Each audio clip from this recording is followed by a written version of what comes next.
It's okay. It's okay. Yeah. Welcome back to M Hood Fishing, everybody. We're gonna get some bait before we go fishing first. We're at Last Cast Bait and Tackle. We're gonna pick up some dillies. They call red worms, red wigglers, dillies here. You know, I call them red wigglers very often, but in this area, when you hear dillies, this is what they're talking about. I needed some today. So this is Lake Holbrook, and it's looking really, really good today. Look at this. Nice and clean looking. A little windy up here, but we're not fishing that today. We are fishing this, and it looks amazingly clear. Check it out. Much lower than the last time I was back behind here.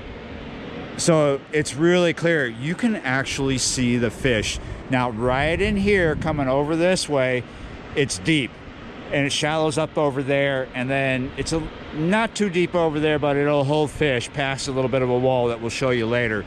But you can see the fish.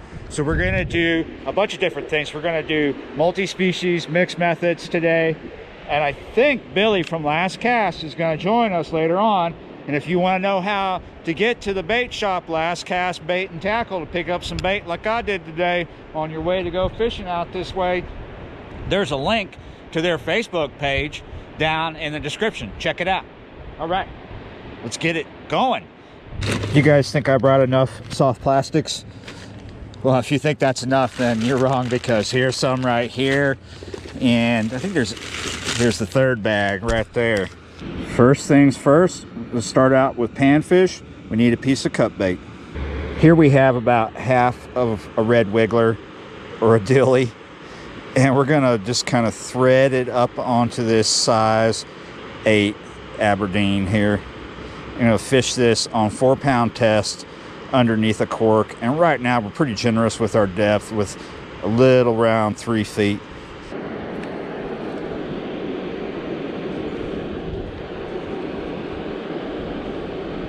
Already getting a bite. Got a fish. Oh! Did you guys see that? Big bass came up out of nowhere. I wish I had something to keep these live.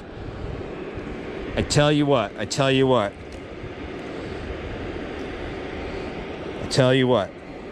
Let's let this one go. And I got an idea. We got it ready. We got it going on here. So what we're doing is we have this rod set up on the side underneath the cork. Here's the lead. Here's the leader. Down here is a 4/0 octopus hook. Let's get a live bait and fish it underneath this cork.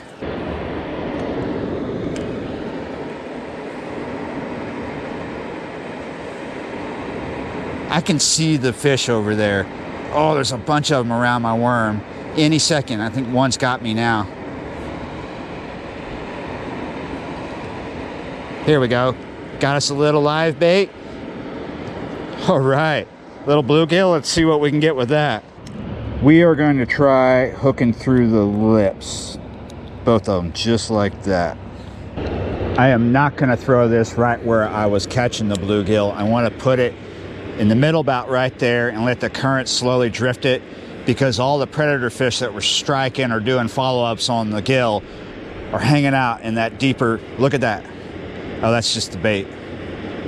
There's already something chasing it. He's trying to get away from something.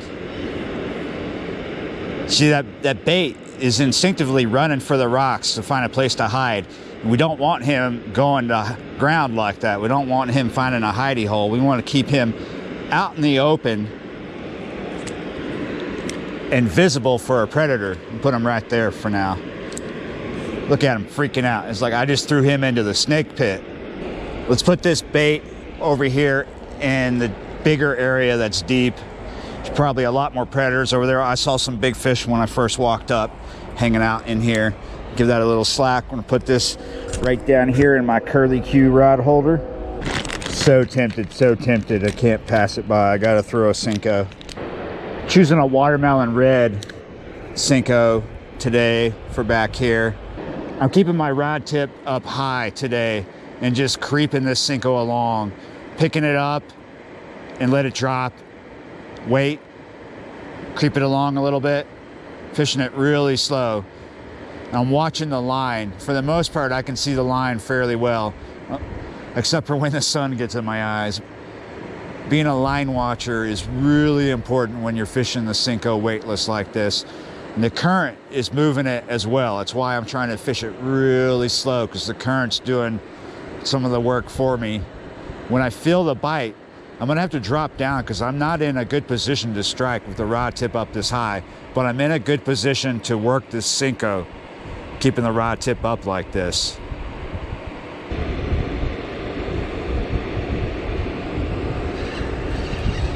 Yes.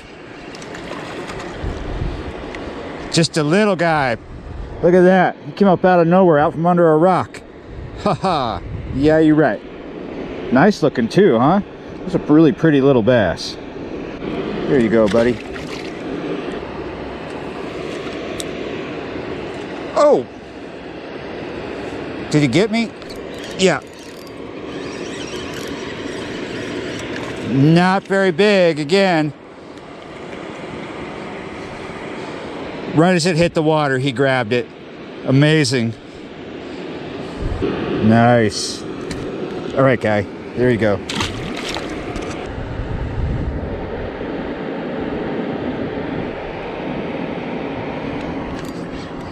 Got him.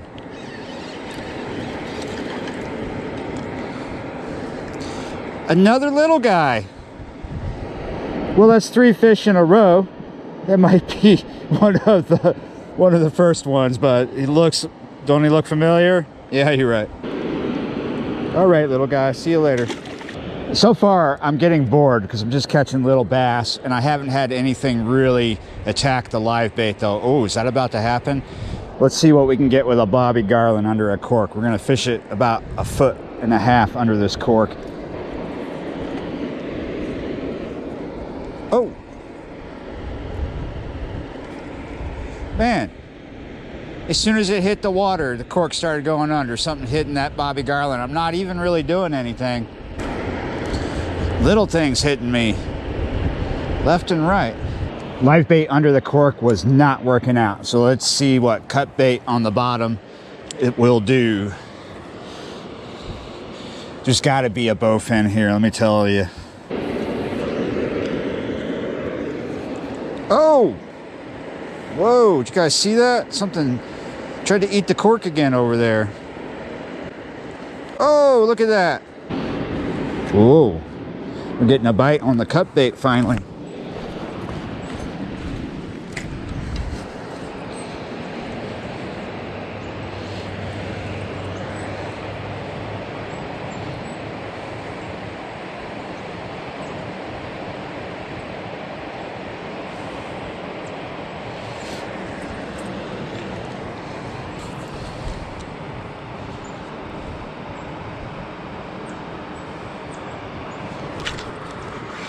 Whoa, whoa, we got something of some size here. Look at that. You guys see it in the water?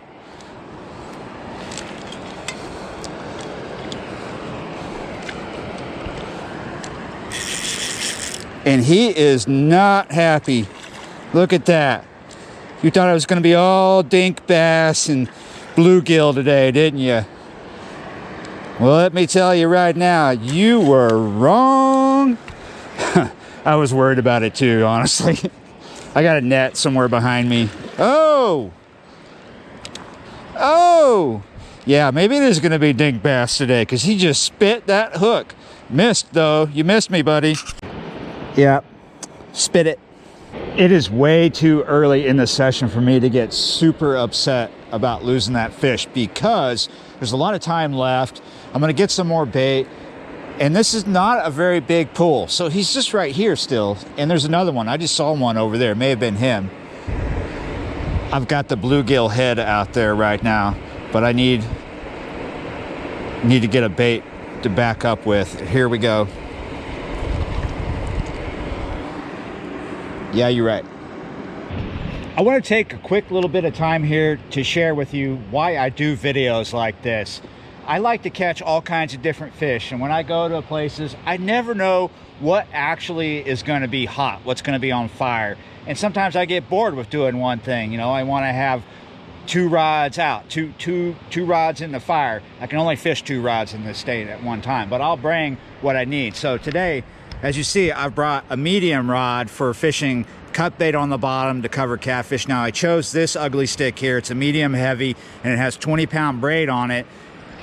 I can handle anything that's here with that 20-pound braid. Now, if there's big alligator gar here, I'm gonna have a lot of fun getting them in on 20-pound braid with 30-pound leader. But over here, I have my little dock shooter for catching really small things. And then I have my medium bass rod for doing shoe pick and bass. And in some states, other fish with artificials here on 10-pound braid with fluorocarbon leaders. And I always bring different types of leader material. Today I have 8-pound fluorocarbon and 10-pound fluorocarbon. I'm using Seaguard. That's all I use right now. So this rod here, it's a light rod, not an ultralight like this dock shooter over here. This is a Shakespeare 7-foot light rod. Feels like an ultralight, but I do crappie on that and other things as well. It's really fun to catch bass on that. And I've brought everything I need to fish cut bait, to fish small things for bait like bluegill, to fish crappie and bass and shoe pick. As you see, I have all these soft plastics here, and it all fits in this backpack. Super easy to bring down here.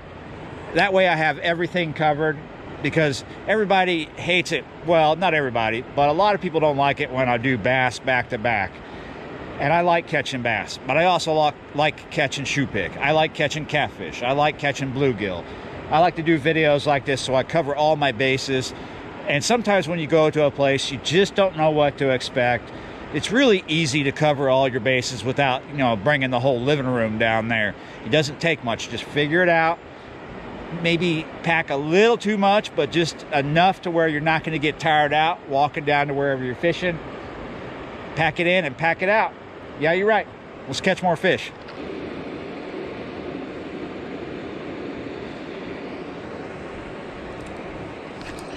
Nice. That's a little better than the first 3. Maybe a pound that one is. Nice. Here you go, buddy. All right, guys, so I'm switching things up. I want to fish a little faster, so we're going to start fishing a swim bait. This is by KVD, Swimmin' Caffeine Shad. Smells like coffee. A little watermelon red swim bait. And we're going to put this on an Owner screw lock 1/16 ounce 3/0 hook. Really strong hook. All right, I got it on there nice and good. I've got it exposed. I'm not just doing this to have more fun and be able to fish faster. I've been watching fish swimming around busting bait. So I think swim baits will work just as well right now. We're getting deeper into the afternoon and the fish are becoming more active, feeding a lot more. I'm gonna do like medium retrieves with this. Having that paddle tail will get us reaction strikes.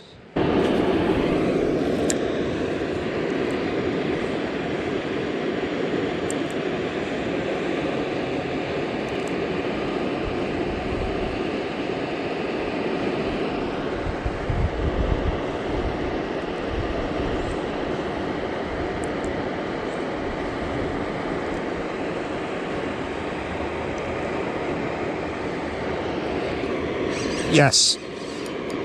Oh yes, put that rod tip down. This swim bait got me a nice fish. Look at that, about a pound. Espresso flavored. Oh, look at you, man. You've been through some wars. Look at you. You've been through it. This fish has been through some scrapes. He's around a pound. Look at that. What is that? Is that from line? I wonder what did that. He's all scraped up back here, and I've got a nice cut there. A little abrasion right there. He thought he was going to get himself a cup of coffee. Those swim baits smell like a cheap version of Starbucks. Smell like a cappuccino. We're at that point of the evening where I need to start thinking about tomorrow. I want to do some catfishing tomorrow, so let's get tomorrow's bait here real quick. Here we go. Ooh, that's a nice bait. Look at that. It's a nice fat gill. There's another bait. Nice. Nice. Oh, it's not very big though. Good for bait, good size.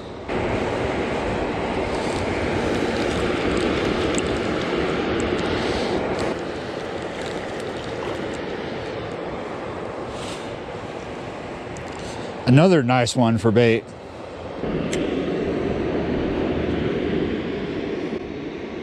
Guys, seeing this? Oh, I just kind of turned around to cast and there they go.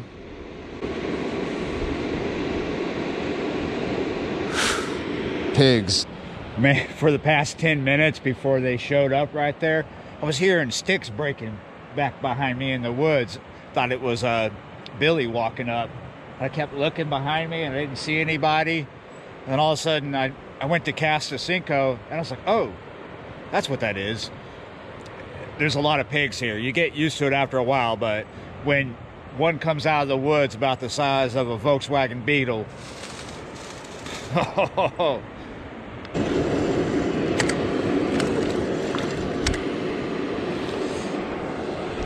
look at that. Finally something on the jig here. Yeah, you're right. I've got plenty of bait in the bag, so I don't really need this guy. It's your lucky day, buddy. Well, you're good luck, Billy. Billy from last cast, Bait and Tackle, just showed up to fish with me before it gets dark. And I'm getting a bite here. Might be that gar again. We're still here, and I'm still getting a bite. And I'm amazed that I'm getting a bite because it seems to have shut down as soon as it started to get legit dark out here. Oh! Oh, yeah. Yeah. Just what I'd like to end the video on. It's a good looking one. Look at that. Mean little sucker. Yeah, you're right. There you go, guy. Awesome. Besides bullhead, I would say the bite has absolutely shut down, and I'm not spending any more time here catching bullhead. I'm going to spend all my time getting out of here. So like, share, comment, subscribe to the channel if you haven't already, and I will see you next time.